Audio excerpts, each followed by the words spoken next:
Fuji dan Torik ini ternyata sempat putus dan ternyata sudah nyambung lagi. Kalau menurut saya sih hubungan di antara mereka berdua ini kuat. Dan kalau dibilang iya dan tidak, saya katakan ini dua-duanya. Iya tidak direstui. Tapi kalau dibilang tidak direstui, ya tidak juga. Nah, artinya gimana? Saya katakan ini dari apa yang pernah terjadi dan sepertinya ini yang dipertahankan ya.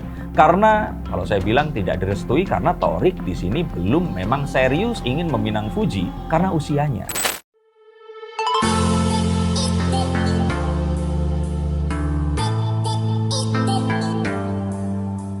Halo Sensikers, kembali berjumpa bersama saya Denny Darko. Tidak ada yang namanya misteri, yang ada adalah tanda-tanda yang kita semua coba untuk mengerti. Fuji dan Torik ini ternyata sempat putus dan ternyata sudah nyambung lagi.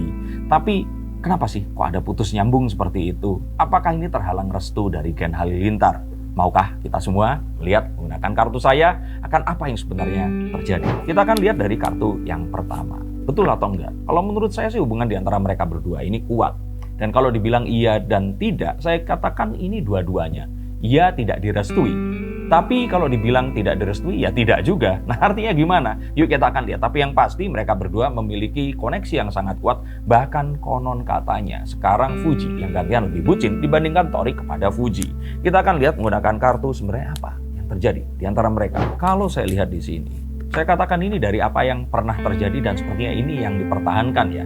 Karena kalau saya bilang tidak direstui karena Torik di sini belum memang serius ingin meminang Fuji karena usianya. Nah, kalau ternyata Torik di sini sudah berniat meminang Fuji, maka saya pikir restu dari Gen Halilintar ini pasti akan turun seketika. Gen Halilintar saya pikir sangat memberikan kebebasan kepada anak mereka untuk memilih jodoh yang terbaik. Dan saya kira Fuji termasuk seseorang yang baik, dari keluarga yang baik, dan kelakuan yang juga baik. Tapi karena usia Fuji, Torik tidak berani. Karena Torik belum berani, maka restu tentu saja belum diberikan. Dan mereka memiliki kebiasaan, baru mau berjumpa dan akrab jika ternyata sudah jelas kepastian kalau mereka berdua ini memang serius menuju ke pernikahan. Saya kira ini yang terjadi.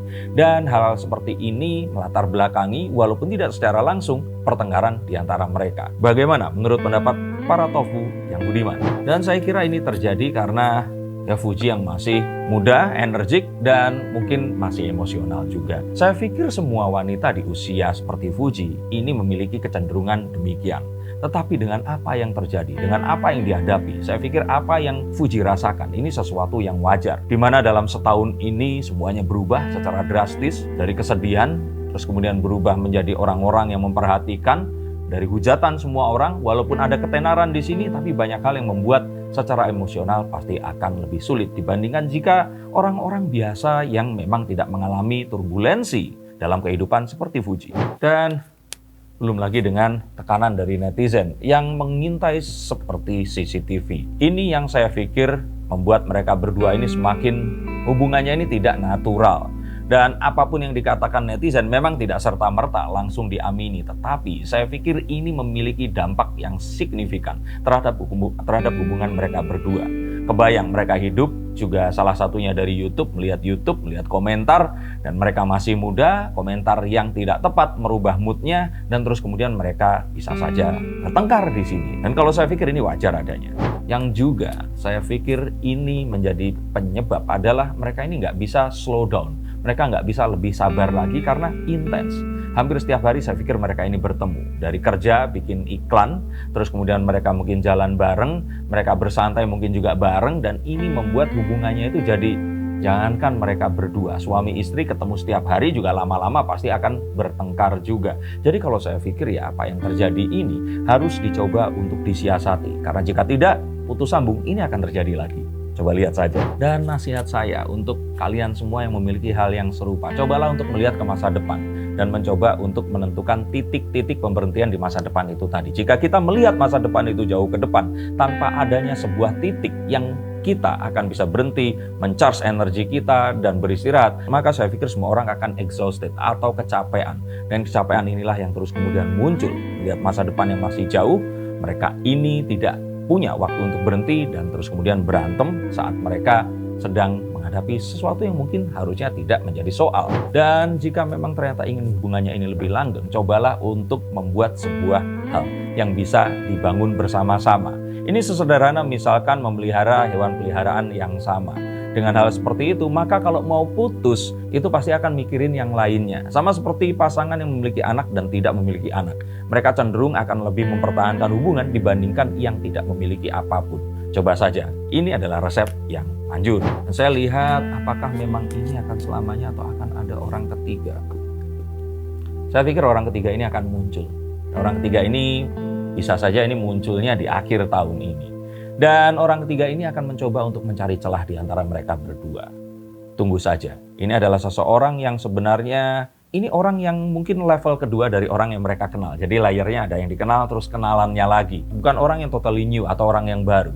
Dan orang ini akan datang berusaha untuk mencari celah dan mencoba untuk merebut salah satunya. Kira-kira dari sisi yang mana? Kalau saya lihat di sini, orang ketiganya sepertinya adalah wanita. Karena dari Fujinya ini masih akan mempertahankan. Seorang wanita saya lihat akan datang mencoba untuk merebut Thorik dari Fuji. Dan Thorik pun akan sempat berpikir, oh kalau si wanita ini kayaknya lebih bisa untuk dekat karena usianya lebih dekat.